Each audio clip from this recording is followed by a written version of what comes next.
Well, folks, no surprise, President Trump was right once again. Remember when he warned us the left would be coming for our founding fathers? Well, folks, here they come. The target, none other than the late, great Thomas Jefferson, a principal writer of our own Constitution. A statue of Thomas Jefferson is set to be removed now from New York City's council chamber after debate over the founding fathers' legacy. I want you to take a listen to this. We're not being revisionist. We're not waging a war on history. We're saying that we want to make sure that the total story is told, that there are no half-truths, and that we are not perpetrating lies. Jefferson embodied some of the most shameful parts of our country's long and nuanced history. He was a slave-holding pedophile that should not be honored with a statue. If he was alive, that would be slander. A slave-owning pedophile? Where did he get the pedophile from? This is what we are up against. The Public Design Commission unanimously voted to remove the statue after complaints from black workers claiming it makes them, quote, uncomfortable because the former president owned slaves. This is an assault on the founding principles of America. All this as New York City, a city that is crumbling with rampant crime and homelessness, ignores that and tweets this, pandering to the radical mob. Here's the tweet. Today, the New York City Board of Health passed a resolution declaring racism as a public health crisis. New York City's resolution is one of the first in the nation to tie specific actions to its declaration.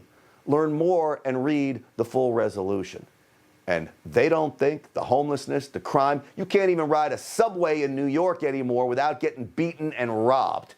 But this is what they say is the public crisis. I want to welcome in my panel now. Co-hosts of Chicks on the Right, Amy Jo Clark and Miriam Weaver are here. Amy Jo, Miriam, great to see you both. Miriam, I'll start with you.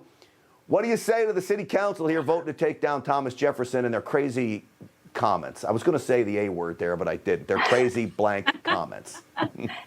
Hey, you guys remember when this was just about a Confederate flag? Remember that? Kinda. Yeah. Barely. Not anymore. And Not exactly. anymore. And so now it's not about even just removing the founders. It's removing our founding and our foundation. And there's just no two ways about it. Leftists hate this country, and this is proof. Right. Yeah. Amy Jo, you know, I listen to this and then I hear them call Thomas Jefferson a pedophile. And they just say they're not revisionists of history? Yeah, it's interesting. You know, the statue was commissioned by one of the first Jewish officers in the Navy that wanted to honor him because he created legislation that would establish religious freedom in the armed forces. So I find it interesting that, you know, the leftists would obviously go after him and, you know, so much for religious freedom, right? This is so typical of leftists. Yeah. Sadly, we're seeing this all across the country now. You know, it started in the South. I'm in Dallas. I watched this as great statues of Southern heroes were removed. My name's Grant, by the way, and I wasn't opposed. I was opposed to having these statues taken down like Lee and those kinds of things. And so if I was okay with it, I don't know why anybody else wouldn't be. But I want to bring up now Colin Powell, another guy who really ended up being quite a disappointment. The left's going crazy for this guy. I mean, I'm sad that he died. I want you to listen to what Governor Hochul of New York had to say about Colin Powell and how he got sick.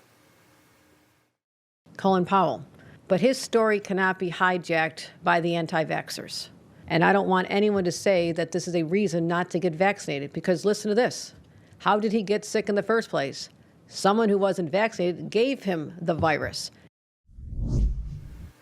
First off, Miriam, how in the world does she even know that? Well, and to use his death to demonize unvaccinated people is just peak sick leftism.